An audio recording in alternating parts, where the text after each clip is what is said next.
É, Boa noite, gente. Isso aqui é mais um hangout aqui do Eduardo Lima, canal Comunistas Blog. E hoje a gente vai fazer um hangout diferente. Nós vamos fazer um hangout com um vídeo comentado. É um vídeo bastante interessante, um vídeo da batalha do aeroporto de Donetsk.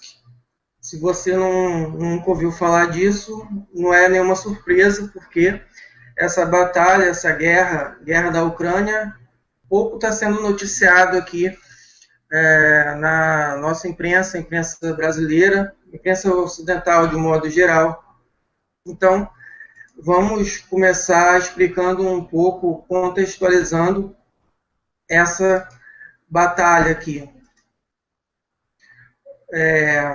A guerra na Ucrânia, ela teve início em 2014, que foi logo após o golpe Euromaidan. Foi um golpe planejado pelos Estados Unidos, um golpe contextualizando, disfarçando de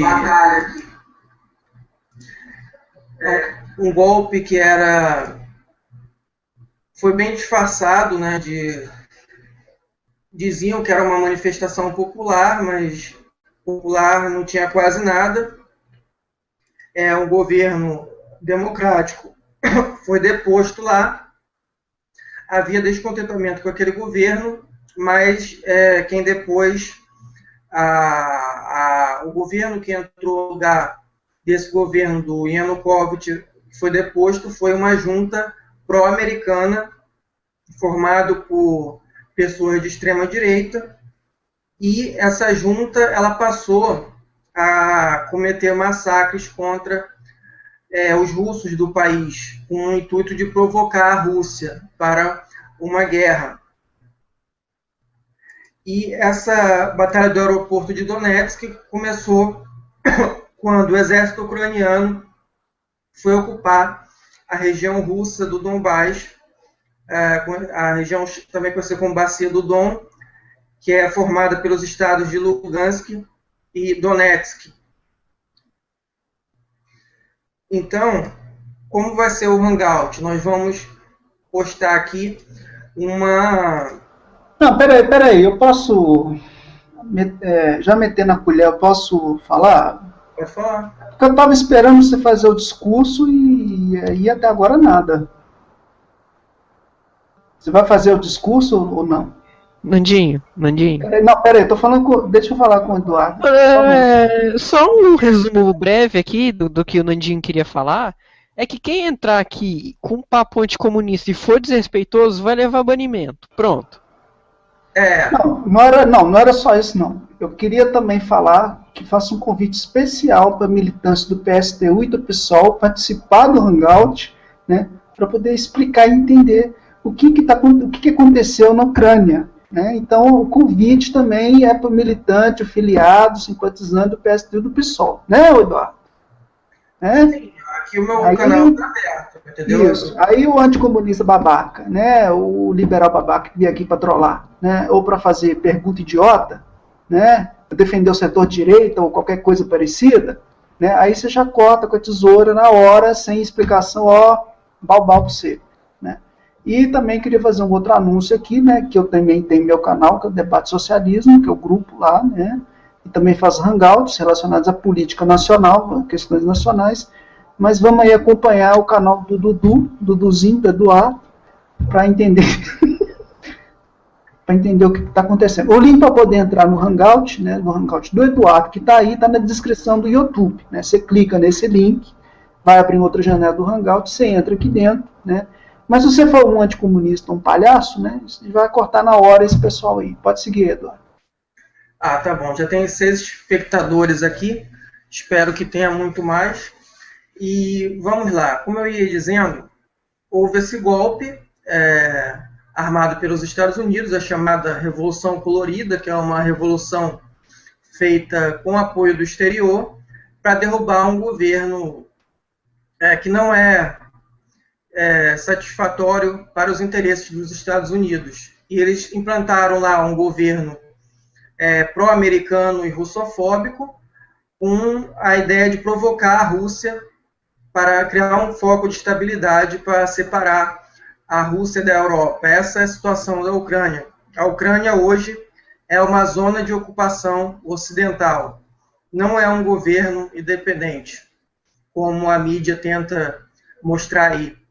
E nós vamos mostrar o que aconteceu no aeroporto de Donetsk, aquela batalha, explicando.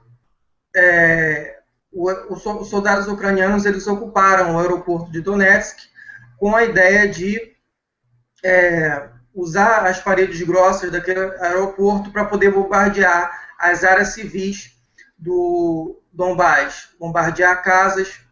A ideia é fazer um extermínio, uma limpeza étnica ali. É uma guerra de extermínio que está acontecendo lá na Ucrânia, do governo ucraniano contra a minoria russa do Donbás. E esse povo de lá pegou em armas para resistir contra o seu próprio extermínio. E nós vamos começar a ver agora. Vai ser um hangout interessante porque nós vamos mostrar um vídeo aqui para vocês e eu vou explicando, a gente vai falando aí durante o vídeo. Vou capturar a tela aqui. Vamos lá.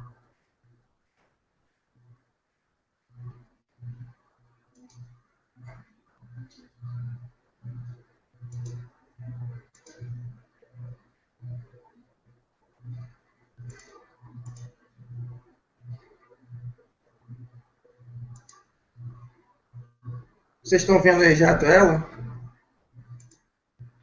Tô. Então, eu capturei a tela. Eu tenho que ficar com essa tela aqui. Vamos lá. Se aparecer o vídeo aí, vocês me avisam. Na verdade, você tem que tentar para ver se o full screen funciona, né? Não, eu vou botar ou então tentar a segunda opção aí, que é a tela quase toda, para aumentar, né? Ó, entrou aí o Diego. Diego, do grupo Pós-Moderno. Aliás, o Diego tá me devendo comentar sobre a questão da tarifa zero, né, e sobre... Opa, falou meu nome aí, foi? Isso, falei. Sobre a carta aos debatedores do socialismo. Então, eu não respondi aquele seu post. Não, mas depois... Não precisa explicar. Depois a gente resolve isso, tá? Depois você vai lá, comenta. Aí. Vamos ver o vídeo, prestar atenção no tema do debate aqui. Espero que você esteja vendo bem aí. Isso aí é dentro do aeroporto. Nesse caso aí são os soldados ucranianos e os paramilitares. Os paramilitares são neonazistas assumidos. Eles foram formados pelo grupo Setor Direita, que era uma milícia neonazista que existe na Ucrânia, que é a união de vários grupos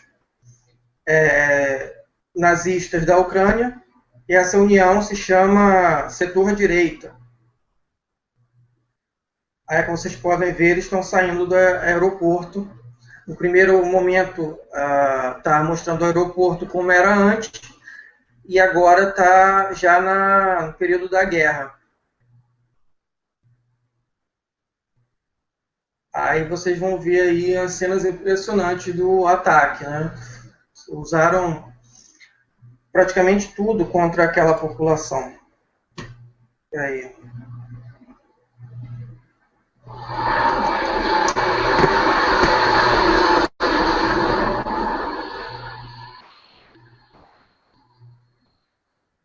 Vocês estão vendo o helicóptero, né? Começou a bombardear lá naquela região.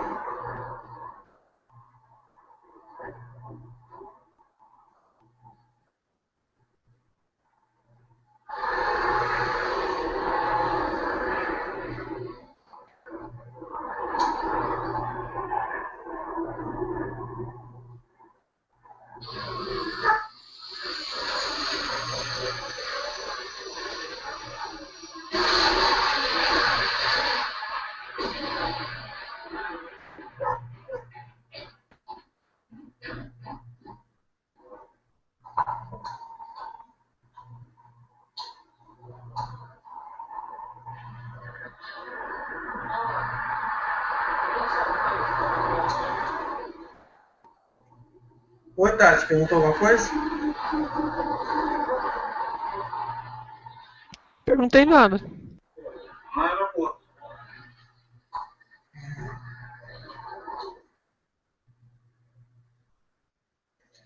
Então aí já vai mostrar a estação do trem, vai mostrar a milícia do Donbás indo na direção do aeroporto. Você pode ver que a guerra acontece em áreas civis, entendeu? É uma guerra bem diferente do que a gente está acostumado. A gente, quando fala em guerra, a gente lembra logo do quê? Do deserto, lembra casas já velhas, destroçadas, que é como a gente está acostumado a ver nas guerras do Oriente Médio. Aí é bastante diferente. Você pode ver que a região do Donbás é uma região muito bonita, assim, em termos urbanos. Essa parte aí está um pouco descuidada, mas em algumas partes você vê que o asfalto é limpo, bem limpo. Isso aí é a milícia do povo do Donbás, foi formada por moradores. Como é que eles... É bom falar também que tem brasileiros lutando aí, né? Ah, com certeza. Bem lembrado, Thales. O primeiro que foi para lá foi o Rafael Luiz Varg. Ele é eurasiano, né, que é aquela doutrina, ideologia do Alexander Dugin. Ele foi lá ajudar, que ele já tinha conhecimento lá sobre a Rússia. Ele já admirava muito o povo russo, ele foi para lá. Eduardo, Miranda. Posso interromper já interrompendo? Fala.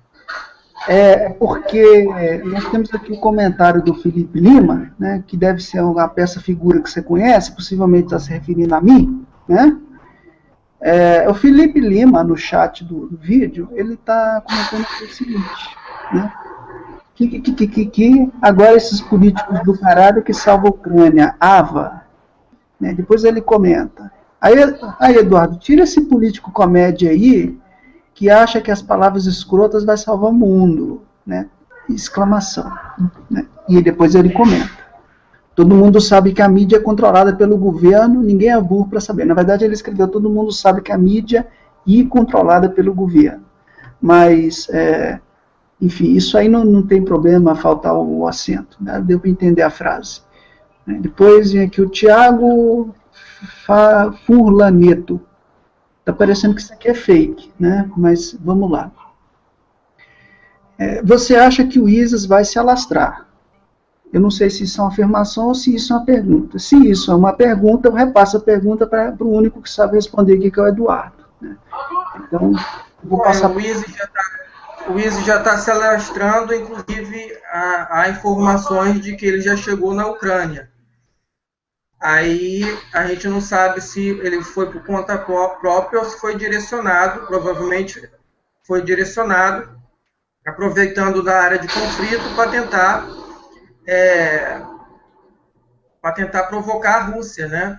Já que eles estão apanhando lá na Síria, eles podem tentar provocar a Rússia. Vocês estão vendo aí no vídeo, toda essa fumaça é na região do aeroporto.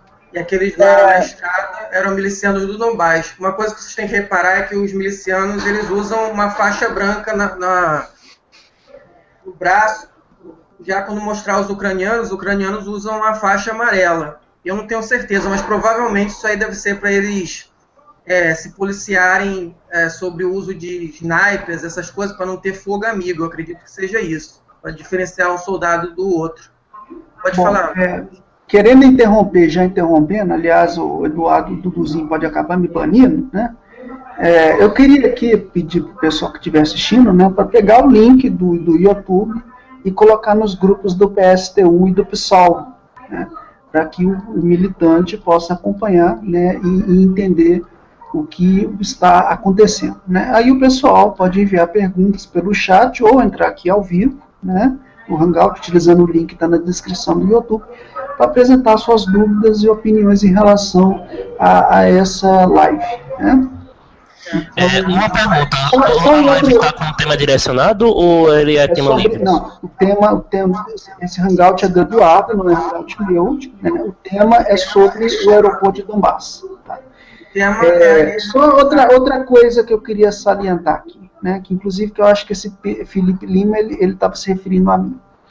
Eu sou do PCdoB, tá? Eu defendo o PCdoB, eu gosto do PCdoB, e o Thales é do PCR.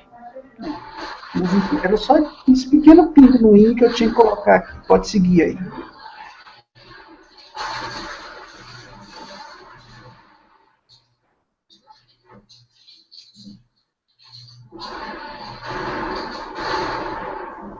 Eu tenho uma pergunta direcionada à situação atual do Donbass.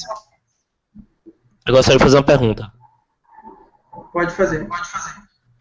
Eu sei que isso já foi citado, mas considerando o contexto atual de guerra na Síria e de uma possível crise militar entre a Arábia Saudita e Irã, a Rússia, eu percebo que ela está aumentando mais as suas atenções em direção ao Oriente Médio.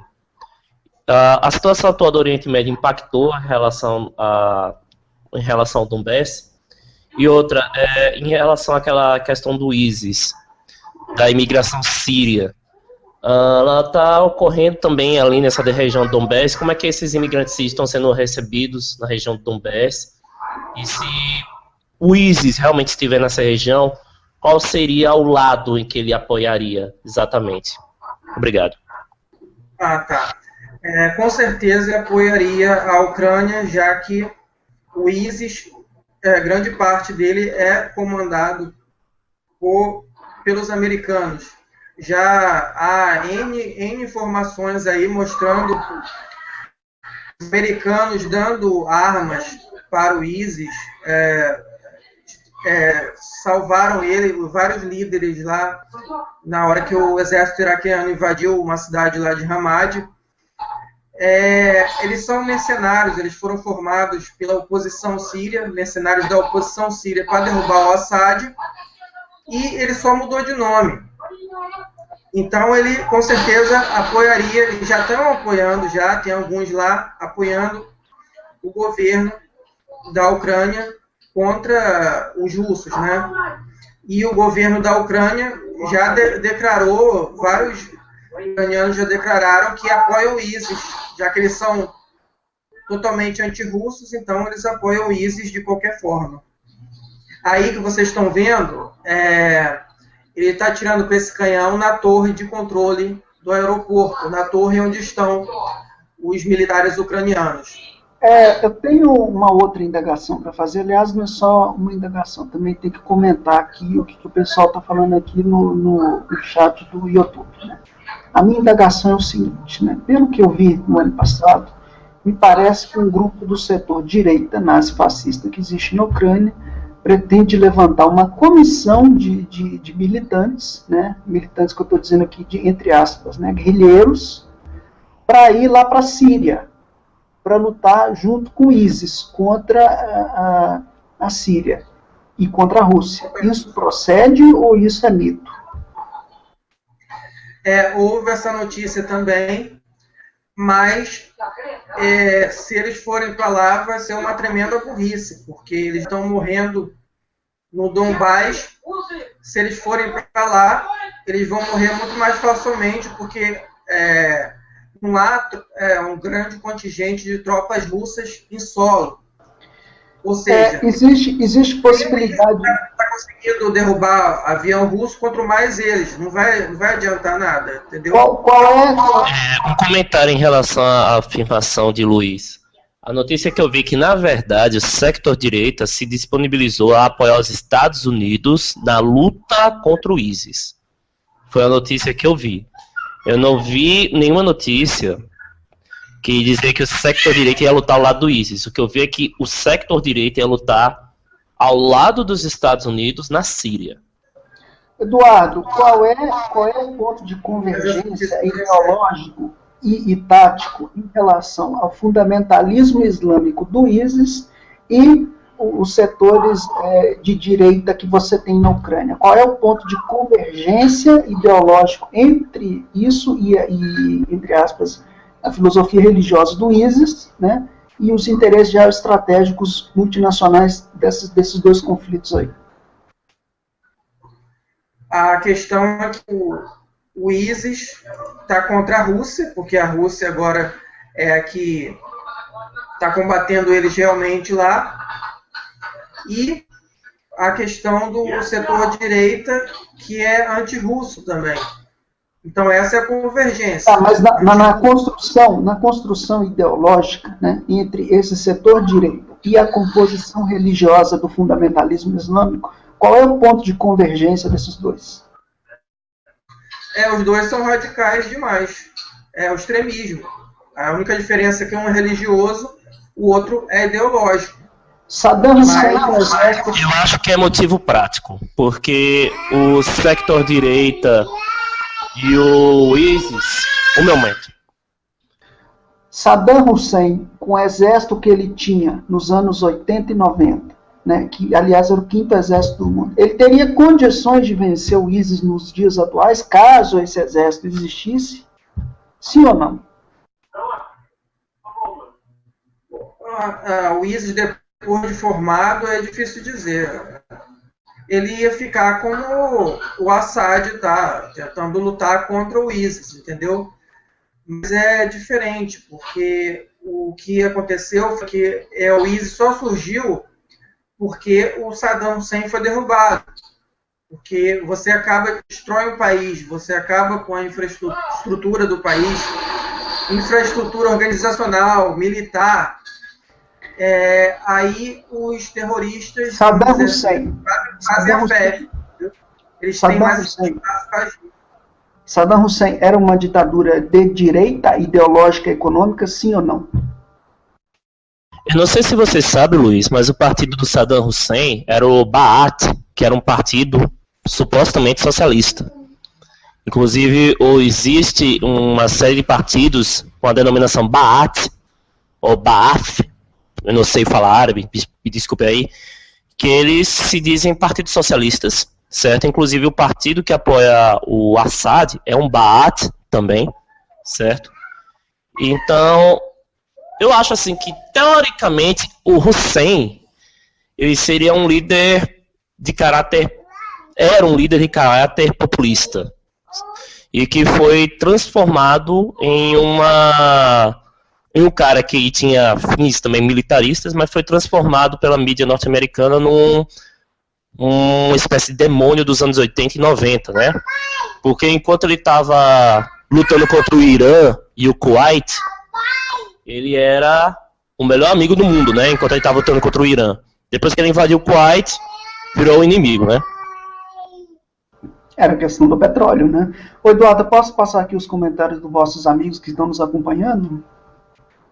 Pode. Eu só peço para você ter cuidado, Luiz, para você ler aquelas perguntas que realmente dizem respeito ao vídeo que a gente está vendo, Guerra da Ucrânia. Sabe por quê? Porque se tiver gente aí debochando de você, por causa do teu partido, debochando da gente, é melhor não ler, porque senão isso aí só vai fazer esses comentários babacas se perpetuarem. Entendeu? Bom, eu ia contra-atacar, mas eu vou respeitar, já que o canal é seu, né? Então vamos lá. Tiago Fortunato comenta: eu vi boatos que até 2043 o ISIS vai ter tomado toda a Europa. Eu também. Bom, meu comentário aqui é que eu vi boatos, né, de que o fundamentalismo islâmico ia tomar conta do Brasil daqui a 20 anos, né?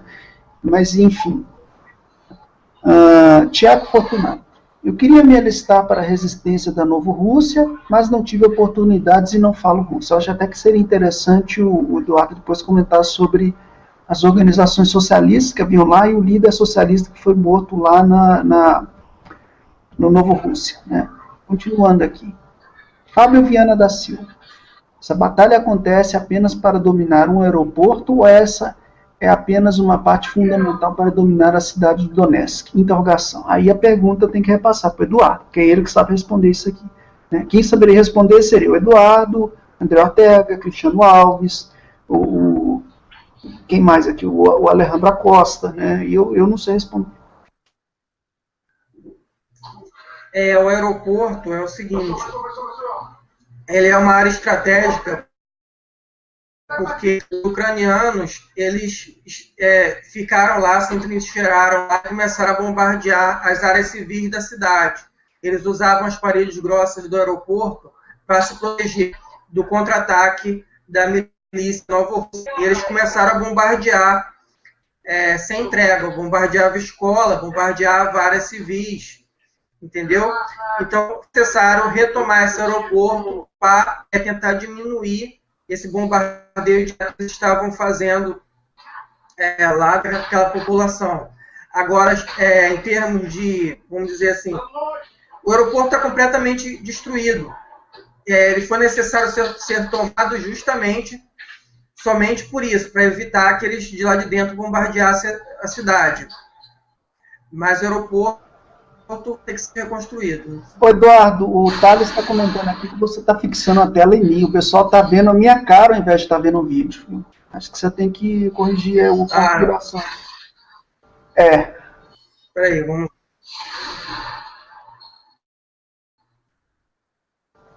Bom, então vamos lá. Tiago de Jesus Souza, boa noite. Gustavo Hurtado, ele está com um símbolo aqui, possivelmente deve ser anarquista. Estados Unidos acha que Al-Nura são grupos moderados. Bom, eu não sei se são grupos moderados e nem eu sei o que significa moderado dentro da conjectura que você tem no Oriente Médio. Né? Aí depois vem aqui Aline Lima. Fale sobre a população islâmica ser a maior do mundo. Então, eu vou passar essa pergunta para você, né, porque isso é uma questão que a direita no Brasil, né, ela coloca em xeque em relação à disputa com a base do cristianismo. Né. Então, eu acho que essa pergunta, tanto para a direita ou para a esquerda, né, e tanto para a conjectura nacional e internacional, é uma pergunta interessante que talvez você possa nos responder, Eduardo. Ok, mas primeiro deixa eu tentar colocar aqui, que parece que saiu aqui.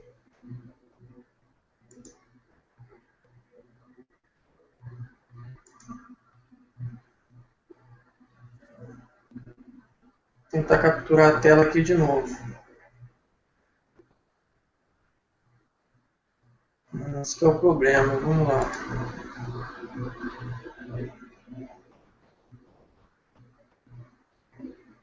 Bom, enquanto eu estou tentando colocar aqui, eu respondo para ela. Eu acho que é o seguinte, você tem que ter cuidado para não ver a questão do Islã como uma coisa xenofóbica, entendeu?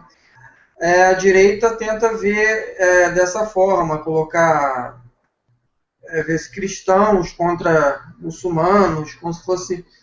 Aí elas não se preocupam em entender realmente as diferenças entre o Islã, o que é terrorismo, quem financia o terrorismo. Uma coisa eu falo para vocês, assim, você pode ler o Alcorão de cabo a rabo, você pode fazer as orações do Alcorão, não vai aparecer uma picape com metralhadora do teu lado para você usar. Eduardo, tem duas formas de... Porque alguém financia, alguém manda essas armas para eles. Ia deixar de ter, se ninguém financiasse, não ia ter terrorismo? Ia ter, mas em escala muito menor. Eduardo, o islamismo é um modelo descentralizado, o qual você não tem no Vaticano, mas você tem lá a Praça de Maomé, onde todo adulto tem que ir lá uma vez, lá, enfim. Você tem a parte, se não me engano, sionista e a outra que é menos extremista. Quer dizer, você tem dois islamismos. Um que interpreta de forma mais... Deus, é sunita e xiita. É sunita e xiita, né? E qual que é mais extremista que interpreta mais radicalmente o Islã, que faz faz um revisionismo do conteúdo teórico? A gente tem que ter cuidado para não cair num reducionismo, porque assim, a gente tem duas vertentes, e aqui no Ocidente a gente tem a mania de tentar encontrar qual é a mais radical. Por exemplo, nos anos 80 e 70 era um lugar comum classificar os xiitas como os mais radicais, por conta da Revolução Iraniana. E, em termos ideológicos, em teoria, os mais radicais são os sunitas. 99% das organizações terroristas são sunitas. A única grande conhecida é o Hezbollah. E mesmo assim o Hezbollah tem um caráter mais político do que realmente religioso. A Al-Qaeda, ou Al-Qaeda, é sunita. O ISIS é sunita. Isso é importante para a gente entender, por exemplo, o que aconteceu na Arábia Saudita, que é um Afeganistão de rico, né? Porque lá você tem uma denominação dos sunitas que é o salafismo, o arabismo, né? Desculpe se eu estiver errando algum nome. E essa denominação são extremamente radicais em termos religiosos. A diferença da Al-Qaeda, para a Al-Qaeda ter rompido com a Arábia Saudita, e Osama Bin Laden havia rompido, é porque eles aceitavam a aliança com os Estados Unidos, que foi interpretado em termos religiosos e políticos por alguns grupos, como a Al-Qaeda, como uma aliança com o grande Satã ocidental. Então isso é um comentário que eu gostaria de fazer, tá? Passa a palavra. Bom, nós temos aqui 14 pessoas nos assistindo, né? O pessoal tem que aumentar a audiência aí, tem que colocar o link lá no grupo do PSTU e do PSOL, né, para poder acompanhar o que está acontecendo. Né? E aí, continuando aqui. Né? O Leandro Ferreira pergunta, aliás, eu acho que a pergunta dele é interessante, até porque se trata de uma questão... Ih, caiu o Eduardo. O Hangout daqui a pouco vai cair, se o Eduardo não voltar rápido. Né? Mas a pergunta que ele faz aqui é o seguinte. Né? Aqui no Brasil corremos algum risco nas Olimpíadas? Interrogação. Eu acho que essa é uma pergunta muito interessante, né? E quem estaria capacitado para responder ela, né, seria o Eduardo, mas o Eduardo perdeu a conexão. Então, o segundo mais capacitado aqui para responder essa pergunta é o Diego. Caramba, obrigado. Bem, é o seguinte, risco há, sempre há. Porque é o seguinte, essas organizações, elas atuam de duas formas. Uma é o chamado lobo solitário, né? Um cara lá, um indivíduo que resolve pegar a arma, faz o ataque e depois diz que é vinculado a uma organização, que não necessariamente é verdade, mas essas organizações... O lobo solitário é tipo aquele motorista maluco que fica dirigindo aí, que é facão. Não, aquele aí é um cara, um lobo solitário. Quer saber que é o típico lobo solitário? Aqueles adolescentes que aparecem vez ou outra nos Estados Unidos fazendo tiroteio. É um cara que sem nenhum motivo, um motivo consistente, eles inventam qualquer motivo, resolve conseguir pegar suas armas e sair por aí atirando em cima das pessoas à torta e à direito, porque acha que o mundo lhes deve alguma coisa. Você citou esse carinha lá, que é o Augusto Lima, tem um comentário a fazer. Esse tipo de cara, ele não é necessariamente um perigo em termos contra-revolucionários. Por quê? Porque eles são caras motivados por questões personalistas e individuais. Eles seriam perigosos se formassem... Tem um outro também, né, que é o... Como é que é o nome dele? É o General Dedo Mole, né? Tem um outro aí também, o Éter Borges, o músico, né? Fora outros aí. É porque é o seguinte, esses caras, eles têm uma tendência, esses que aparecem aqui no Brasil, a gente já teve um caso de um lobo solitário que foi em Realengo, certo? Que foi um cara que ele quis se vingar dos alunos de uma escola por conta do bullying que ele sofreu quase 20 anos passado. E a gente teve esse caso aí. E esse cara, ele era religioso, ele admirava Osama Bin Laden, apesar de ser cristão, e resolveu fazer isso. Ele tinha uma cabeça completamente alienada. Então, esse tipo de cara, como por exemplo, a gente teve um exemplo recente falando da questão do Islã, na Noruega, com Anders Breivik, que ele era um cara que era muito identificado com a extrema-direita, e ele tinha feito até um documento de mais de 1000 páginas espalhando pela internet, dizendo que deveria se fazer uma guerra contra o Islã, e ele atacou pessoas do partido lá, de centro-esquerda lá da Noruega, fez um massacre terrível, e a ideia dele era atribuir isso ao islamismo para fazer uma guerra santa. Okay. Esse tipo de maluco, a gente não tem como prever completamente, a gente está ainda desenvolvendo, até no Ocidente não está se desenvolvendo mecanismos para tentar prever esses caras. Quanto a uma organização, aqui no Brasil a gente sabe que as nossas fronteiras são muito mal vigiadas. Até os Estados Unidos mesmo considera a região da tríplice fronteira, que é a Argentina, Paraguai e Brasil, uma região extremamente perigosa por conta de que até mesmo Osama Bin Laden andou por ali, você tem organizações criminosas, então é uma região complicada. O pouco que eu pude ver, que é a mass media, que tá, a mídia de massa que está falando, mostra que o Rio de Janeiro está preparado, está bem preparado. Sendo bem honesto, a gente nunca sabe se o nosso sistema de segurança está completamente preparado até que ocorra uma situação crítica. Eu honestamente espero, em nome de todos os brasileiros e das pessoas que vão vir aqui, os civis, que isso não ocorra. Eu não desejo que isso ocorra, não porque eu sou a favor do governo Eduardo Paes, de Dilma. Não, é uma questão mesmo de empatia com o ser humano. Eu acho que a gente não... Eu espero que isso não aconteça. É porque a gente não pode fugir do tema, né, daqui do Hangout. Então, vocês estão vendo a tela aí? Agora? Desculpa porque perguntaram, tá? Eu retomo o tema do Hangout. Passa a palavra. Vocês estão vendo a tela aí do vídeo na tela? Tá todo Agora mundo... sim. Agora sim. Beleza, Agora... beleza. E, Eduardo, só um comentário, tá? A pergunta, ela foi inicialmente dirigida a você, só que você tinha saído. Aí você pediu para que eu respondesse, tá? Se você quiser falar a respeito do assunto, passo a palavra para você, tá? Não, beleza, foi bom você ter respondido. Eu só falei porque senão a pessoa pode entrar por um motivo no Hangout, aí vai ver que a gente mudou de assunto, pode achar estranho, achar ruim, né? Vamos lá. Vou aumentar aqui. Aí vocês ficam falando se tá bom. Bom, eu posso seguir aqui, Eduardo? Pode. Então vamos lá.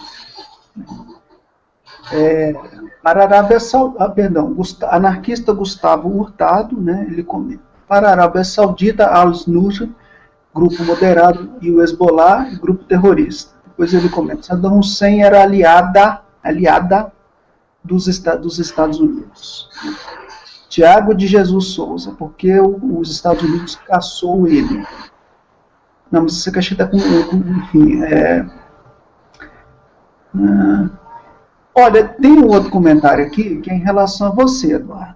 Né? Mas não é um comentário muito bom. Né? Parece que é o usuário fake AkiraBR, né? Você me autoriza a comentar esse comentário aqui, Eduardo? Não, se for comentário de ordem pessoal, assim, de ofensa, você não comenta. Estou falando se você pode comentar eu vou seguir adiante. Sobre a guerra de cunho pessoal, não pode deixar esses caras se proliferar, entendeu? Esse pessoal aí vive de escárnio, vive de zoação. Então, se você ler, ele vai chamar os amiguinhos para ver, vai ficar... Aí o Luiz Carlos O'Reilly, né, ele comenta que o imperialismo já matou mais do que qualquer comunismo. Na verdade, só complementando o comentário dele, na verdade, nós não tivemos no mundo comunismo propriamente dito. O que nós tivemos foram experiências do socialismo dentro da conjectura histórica do século XX. Claro que você vai ter muitas contestações, prós e contra, mas enfim, isso é outro assunto. Tiago Fortunato, muito obrigado, Eduardo, pelo excelente trabalho. Um abraço para todos vocês. Tá? Obrigado, Tiago Fortunato. Amanhã tem mais hangout lá no meu canal, tá, Tiago? O anarquista Gustavo Hurtado está comentando que a Arábia Saudita faz tanta merda, e nada acontecer com ela.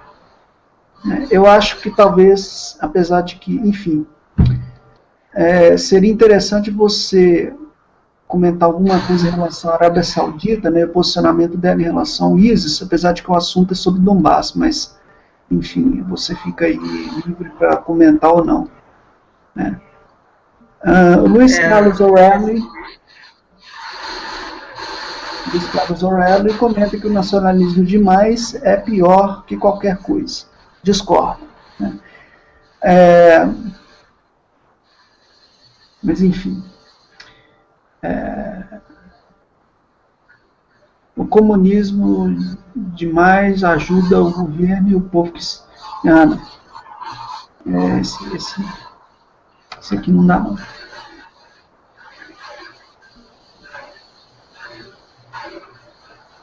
Bom, gente, só explicando. Gente, o assunto. Falar um pouco mais alto. Espera um minuto aí, Luiz.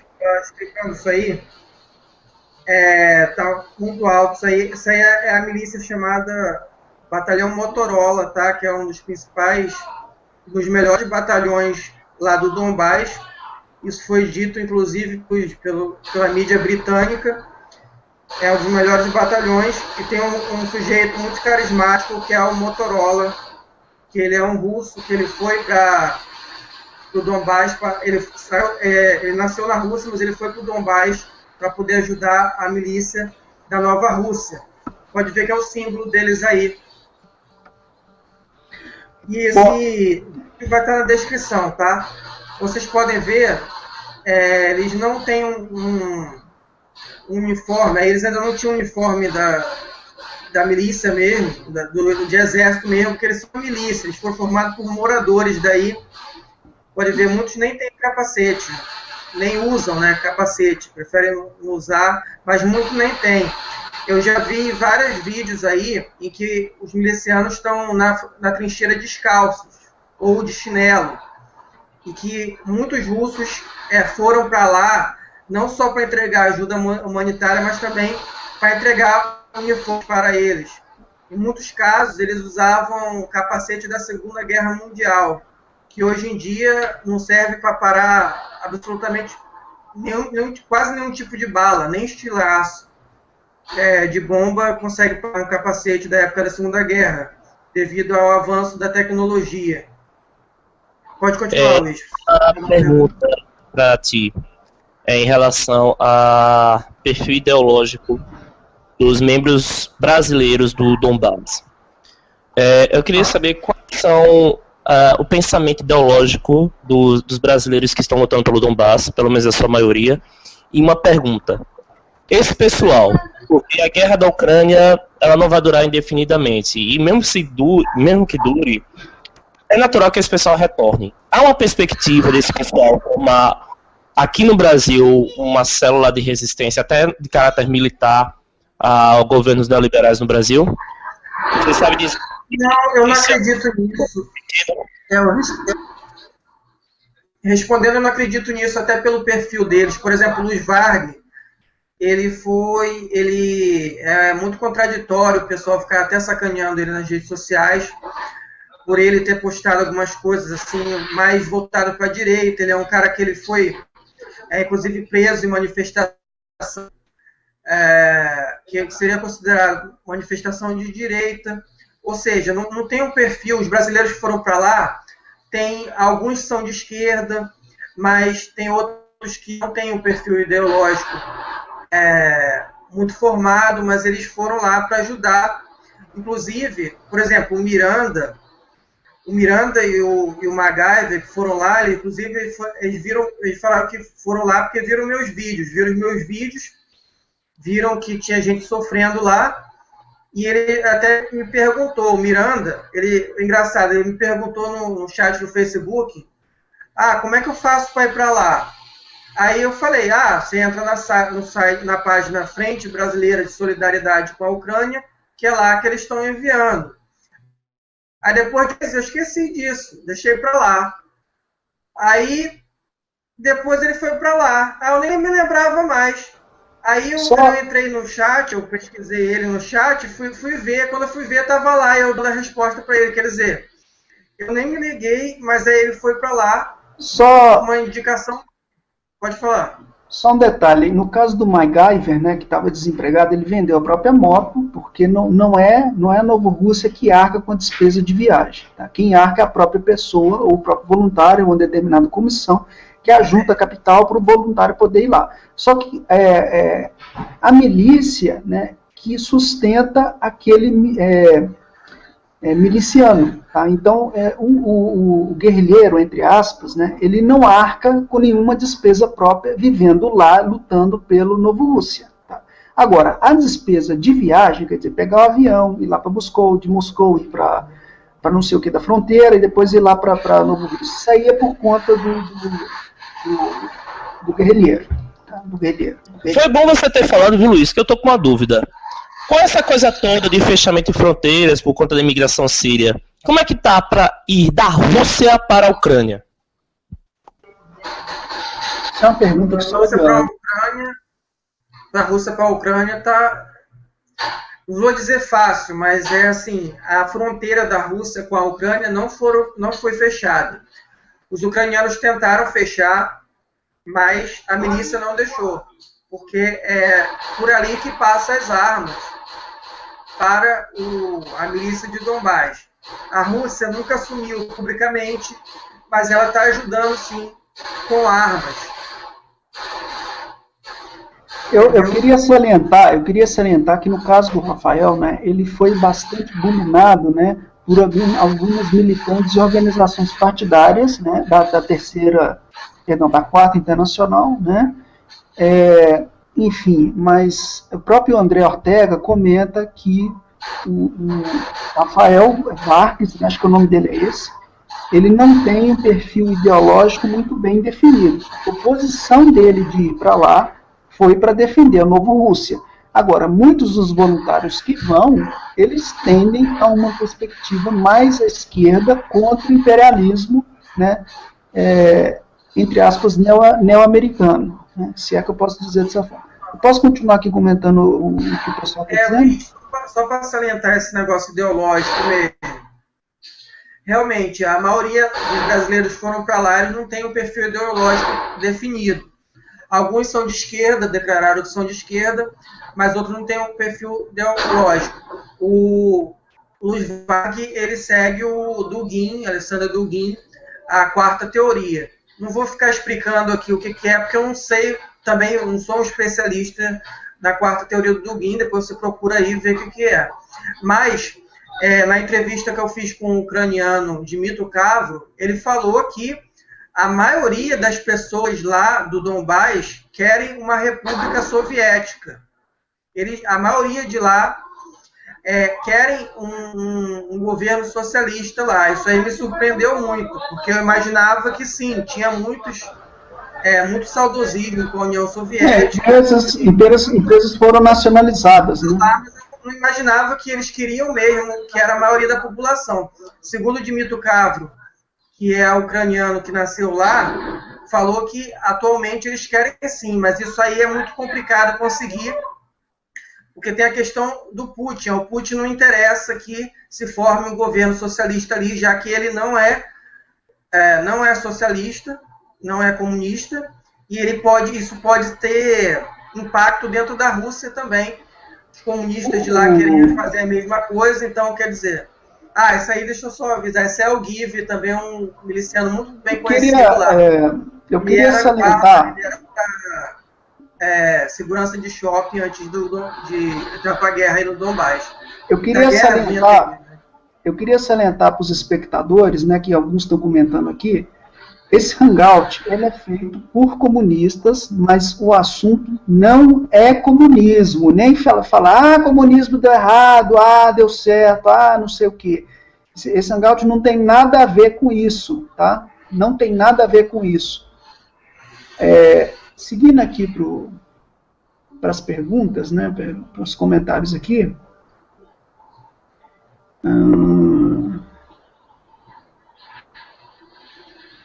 Eu acho que tem uma pergunta aqui do Tiago Fortuneto. Tiago Furlaneto. Um sobrenome estranho, eu acho que isso aqui é um fake.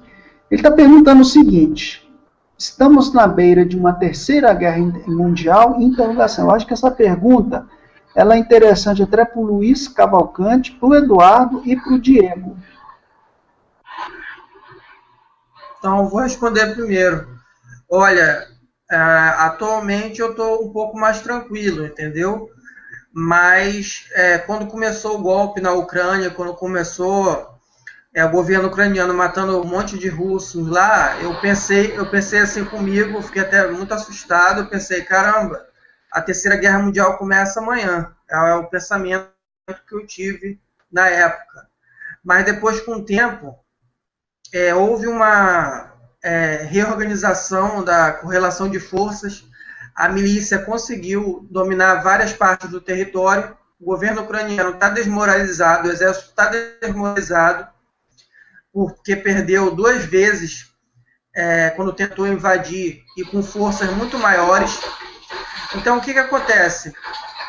E, além disso, a Rússia atacou a Síria. Quer dizer, talvez o governo americano esteja muito mais preocupado agora com a Rússia na Síria do que com a Rússia na Ucrânia. Eu acredito que a ideia deles terem dado um golpe à Ucrânia foi deixar a ocupada ali para que a Rússia intervisse na Síria. Não adiantou nada. A Rússia interviu diretamente na Ucrânia e... Alô? Acho que a guerra mundial está bem longe, ainda bem, né? Eu vou responder rapidinho. Eu acho que a pergunta dele tem a ver com aquela questão da Coreia do Norte, né? Que saiu na madrugada de ontem para hoje, né? A notícia de que a Coreia do Norte teve êxito num teste com uma bomba de hidrogênio, né?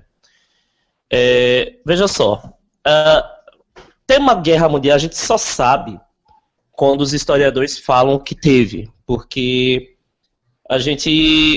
essa denominação, ela só surge com o tempo e com os jornalistas e com os historiadores. Então, para afirmar de fato que vai ter uma terceira guerra mundial e quando, é meio complicado, porque, por exemplo, como o próprio colega agora falou, eu também achava que seria na Ucrânia, depois passou a ser a Coreia do Norte. Agora a gente está vendo aí, a Arábia Saudita fez uma mega aliança militar com diversos países sunitas, excluindo o Irã. E teve agora essa execução desse sacerdote xiita, e o Irã está bem tenso com a Arábia Saudita, pode ser que estoure uma guerra a qualquer momento. Acredito que os Estados Unidos não estejam muito interessados a priori a ter uma guerra contra a Arábia, com o Irã agora, por conta do teatro de guerra da Síria, mas a ideia eu acho que deve ser bem tentadora para o Pentágono, porque o Irã é um calo dos Estados Unidos desde a campanha do Irã-Contras e desde que o Iraque não conseguiu vencer o Irã. Então, para eles, eu acho que seria bem interessante eles dar um empurrãozinho para a Arábia Saudita fazer um primeiro ataque, e se isso acontecesse, Israel apoiaria a Arábia Saudita sem dúvida, certo? E algo ainda mais caótico. Mas isso é um cenário hipotético, né? A gente não sabe ainda. Eu ouvi falar também que muitos sírios que estão indo para a região do Donbass estão começando a entrar no movimento. Não sei se isso é verdade, eu acho que o colega pode explicar melhor. Mas em relação à Terceira Guerra Mundial, eu acho que essa é a minha perspectiva. Eu não acho que vai acontecer agora, porque não é interessante de imediato para o capitalismo que está num processo de recuperação econômica uma guerra em escala mundial que possa destruir os principais mercados consumidores e os produtores de petróleo. Eu acho que eles vão segurar a onda por enquanto, mas se tiver uma guerra mundial vai ser do estilo da primeira, né? Uma guerra entre capitalismos e não uma guerra ideológica entre fascismo, socialismo e capitalismo. Passa a palavra. Bom, eu queria comentar que eu acho que é meio que inevitável se desviar um pouco do assunto e pegar questões e assuntos paralelos ao assunto principal, né? O pessoal envia algumas perguntas, eu acho que a curiosidade deles é até interessante e construtivo, e eu creio que... Ih, caiu o Cavalcante, né? Mas enfim. O RZO... Essa aí são os ucranianos, tá, gente? O RZO ele comenta: Arábia Maldita tem grandes parcelas do inferno que vive o Oriente Médio, né? Aí o Kelsey Espinola Filho pergunta: Eduardo, o exército da Nova Rússia tem chances de ganhar a guerra? Interrogação. Aí é questão difícil. Quer ganhar a guerra? É defender o país? Tomar a Ucrânia inteira de volta? É complicado. Defender o Donbass, ela já mostrou que tem como defender o Donbass, ainda mais agora que está mais armada.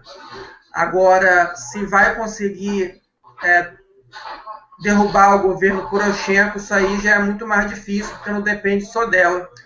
Depende da Rússia também. Dificilmente eles conseguem tomar Kiev sem o apoio russo. E isso aí é uma situação bastante complicada, porque o Putin não interessa para ele intervir na Ucrânia, porque isso aí seria uma intervenção bastante desastrosa. A Rússia ia conseguir dominar a Ucrânia facilmente. O poderio bélico da Rússia é muito maior. Mas e depois? E depois, o que fazer? Como é que você ia controlar um país falido, que é a Ucrânia, com população hostil? Isso aí é um dos motivos que o Putin não quis intervir diretamente na Ucrânia. Mas para o pessoal que está lá, isso aí é terrível. Porque, por exemplo, tem o exército ucraniano está em algumas regiões do Donbás, dominando parte do Donbás. Imagine um miliciano que luta pela milícia da Nova Rússia, mas a família dele está nessa cidade ocupada. A única maneira dele recuperar a família dele, rever a família dele, é se a guerra continuar e ele poder retomar essa cidade. Se ficar no acordo de Minsk, ele não pode dar um passo. Então, quer dizer, ele não vai ver a família dele. Quer dizer, é uma situação bem dramática para o pessoal que está lá. Porque o sentimento deles é que eles querem retomar o controle do país, entendeu? E julgar os criminosos. Mas a realidade é bem difícil isso acontecer. Bom, o anarquista Gustavo Hurtado, né, ele comenta: a Ucrânia que enfrenta a Rússia com equipamentos russos. Depois o RZO-767, que eu acho que isso não é um avião, né, ele está dizendo o seguinte: a Rússia tem de invadir a Ucrânia com exército pesado e defender as proximidades de sua fronteira. A Rússia não é comunista. Do ponto de vista estratégico, militar e territorial, eu concordo com o Raso. No entanto, no sentido geopolítico internacional, né, a Rússia não poderia intervir diretamente nesse caso, mas agir de maneira indireta em relação a isso, até porque a Ucrânia, né, inclusive a Crimeia, que atualmente hoje é da Rússia, seria, entre aspas, um porta-aviões fixos do imperialismo e dos interesses geopolíticos do neoliberalismo norte-americano, né? Mas, continuando aqui, o anarquista, aliás, eu vou ficar sempre repetindo aqui, anarquista Gustavo Hurtado. Será possível a Ucrânia vai entrar em guerra, perdão, será possível a Ucrânia vai entrar na OTAN? É a pergunta que ele faz aqui, eu creio que é para você, mano. Eles querem entrar na OTAN. A questão é se a OTAN vai querer aceitar, vai querer bancar isso daí, se vai querer, porque a Rússia não quer deixar isso de jeito nenhum. Isso aí é como se fosse a linha vermelha. Agora, a OTAN indiretamente já entrou na Ucrânia. Com certeza. Encontrados vários mercenários americanos, poloneses, lá na Ucrânia, lutando junto com os soldados ucranianos. Isso é ucraniano, tá, gente? Tá com... Acho que tem aeroporto de Donetsk no braço dele.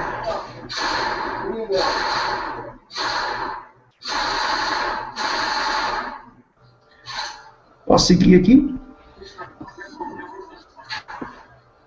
Posso seguir, Eduardo? Pode. Jader Júnior, né, que parece que também é um perfil fake, ele está fazendo a seguinte pergunta: talvez vocês possam informar, para ir lutar no Donbás, eu preciso falar russo fluentemente? Interrogação. Pois há muito tempo penso em me voluntariar e comecei os estudos de russo há pouquíssimo tempo. Não é necessário aprender russo, mas quando chegar lá você vai ser obrigado a aprender. De preferência você teria que saber inglês, já ia ajudar, mas não é necessário aprender russo. Mas aí você tem que entrar na página Frente de Solidariedade com a Ucrânia, que é o único contato que eu tenho, que eu sei que estão recrutando para lá, entendeu? Foi através dessa página que o Luz Vargas foi para lá, que o Miranda foi para lá. Até onde eu sei, a fonte confiável é essa página. Frente Brasileira de Solidariedade com a Ucrânia. Então você pede informações lá para saber se ainda estão recrutando. Bom, eu só queria comentar aqui o seguinte. Bom, você tem aquela velha máxima, né? De tipo assim, ajude o comunista a ir para Cuba. Né? Inclusive, nós utilizamos essa máxima quando o André Ortega fez um hangout no meu canal em relação à Ucrânia, para que ele pudesse obter doações para poder conseguir viajar para a Ucrânia. Ele ajude um comunista a ir para a Ucrânia. Né? E aí o direitista poderia ajudar, né, na intenção de que ele vai e não volte, entre aspas. Não que eu estou sendo favorável a que ele vai e não volte. Tá? Não é isso que eu estou dizendo. Eu estou dizendo o seguinte, que o direitista, né, pode contribuir para ajudar um comunista a ir para, entre aspas, um país comunista. Né? Mas, continuando aqui.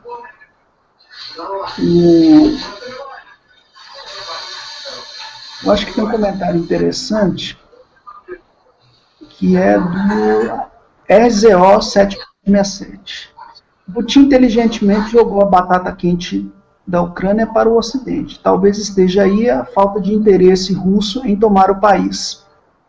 Bom, esse é um comentário que ele fez, né? O RZO767 comenta: a Rússia tem experiências em guerras globais, não posso dizer o mesmo da OTAN. A OTAN precisa mostrar que é forte e não forte apenas no papel e na propaganda. Até o momento, os comentários se encerram aí, né? Eu faço um comentário, né, divulgando o link do YouTube para que seus amigos da esquerda possam assistir, né? E principalmente coloco o link dos grupos do PSTU e do PSOL.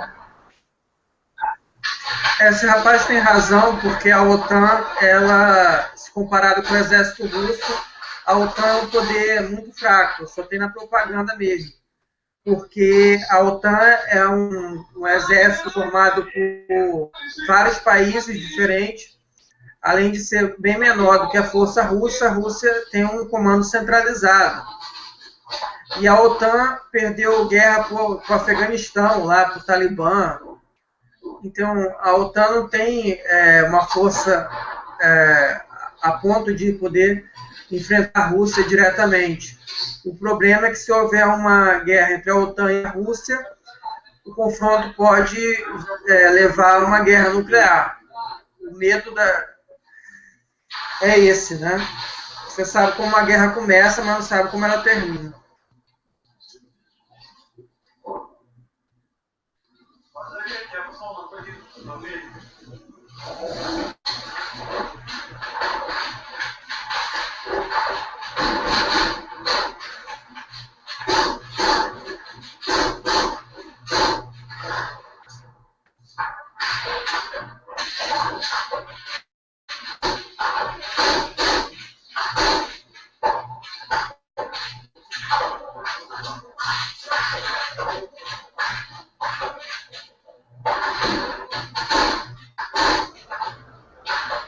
Luiz Carlos Aurélio, né, comenta: a OTAN não precisa mostrar nada.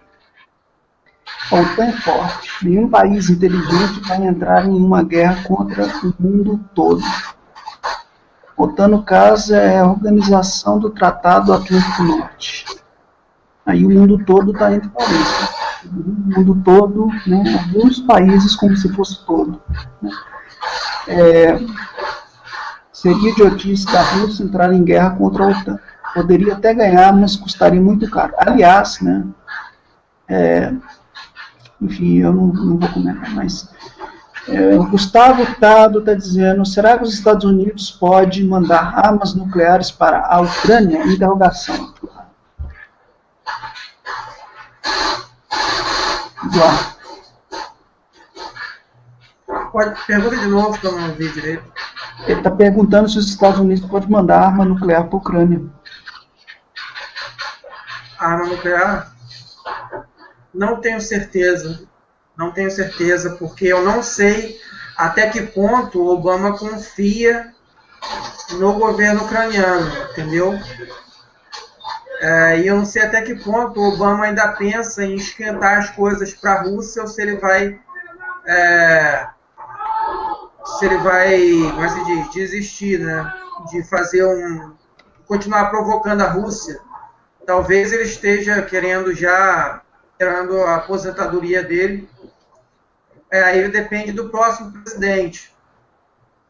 Como o próximo presidente vai ter boas ou mais relações com a Rússia, se vão querer continuar essa aventura na Ucrânia ou não. Ou seja, depende de vários fatores.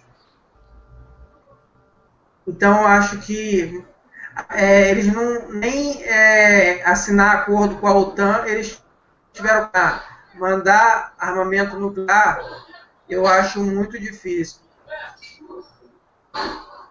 O problema que pode ter lá é a questão de acidente nuclear. Isso aí sim, porque a OTAN está falida e uma indústria nuclear ela precisa de manutenção. Se você parar de ter eletricidade, eu já li sobre isso, se parar de ter eletricidade numa usina nuclear, ela pode entrar em colapso, pode ocorrer um desastre nuclear. Ou seja, outro, né? Porque na Ucrânia já aconteceu isso, na região de Chernobyl, interditada até hoje devido à contaminação. Deixa eu explicar, porque eu acho que eu tenho um pouquinho mais de aprofundamento em relação a isso. A fissão nuclear do reator, né, ela não pode ser paralisada de forma instantânea, assim como acontece em uma usina termoelétrica de carvão ou uma usina termoelétrica de petróleo. Tá? A reação nuclear, ela leva tempo até você conseguir resfriar o reator e reduzir as reações nucleares que você tem dentro do reator. Então, não é uma coisa para acontecer do tipo liga e desliga interruptor. Tá? Então, se você tiver um problema elétrico, um problema de terremoto, ou um problema semelhante a isso, uma bomba que cair lá, né, a reação ela não vai parar de uma hora para outra. Tá? Isso não acontece, não tem como fazer uma paralisação de uma hora para outra. E daqui a pouco vou ter que sair, né? Mas inclusive eu queria convidar o pessoal para o Hangout de amanhã no meu canal, né? Que a gente vai tratar de um assunto muito importante que é em relação à tarifa zero, né? A defesa da estatização do sistema de transporte e outros assuntos correlacionados à questão da política nacional, né? O RZO 767 comenta que a OTAN é terceirizada, tem uma experiência invasiva e arrasada, mas até hoje nunca entrou numa guerra de verdade. E o Luiz O'Reilly comenta exatamente o ponto. Né? Deixa eu ver mais aqui. O golpe na Ucrânia foi recente, né? Seria a Rússia americana enviar armas nucleares assim. Mas no caso da Ucrânia, entrar para a OTAN, então seria muito mais fácil de enviar armas nucleares para cercar os russos. Ponto. O RZO 767 comenta que a Rússia sozinha na Síria está aos poucos desmoralizando os Estados Unidos e a União Europeia. Hoje está mais claro que os Estados Unidos estão por trás da criação do ISIS. Só um pequeno ponto em relação a isso aí. Tá? Em relação a essa questão midiática, ou do que está claro ou obscuro, né, a gente tem que lembrar que existem algumas revistas, né, e alguns conteúdos midiáticos nacionais que não refletem a realidade da guerra, seja da Ucrânia ou da própria Síria. Tá? Isso é um pequeno detalhe a ser colocado aí, né? Porque de repente você vai ler na revista Veja alguma coisa, alguma, entre aspas, verdade, que não é bem aquela verdade do que está acontecendo lá. Aí vem aqui o Luiz Carlos O'Reilly, comenta, já passou armas nucleares da OTAN nas fronteiras russas, a intervenção seria horrível para os russos. E aí o JB Felipe comenta grande contribuição informativa do Eduardo. Enfim, nós tivemos aqui um comentário construtivo, né? Comentário favorável, positivo, que é do Felipe, né? Muito interessante, Felipe, que você tenha gostado do Hangout, né? E eu vou ter que me ausentar do Hangout, e aí vou passar a palavra aqui para os demais camaradas que estão aqui no Hangout, né, que é o VM, o Thales, o Cavalcante e principalmente o Diego Costa. Né? Aí eu vou sair. Uma boa noite, pessoal. Até amanhã no Hangout de quinta-feira para a gente fazer um debate sobre a questão da tarifa zero. Valeu.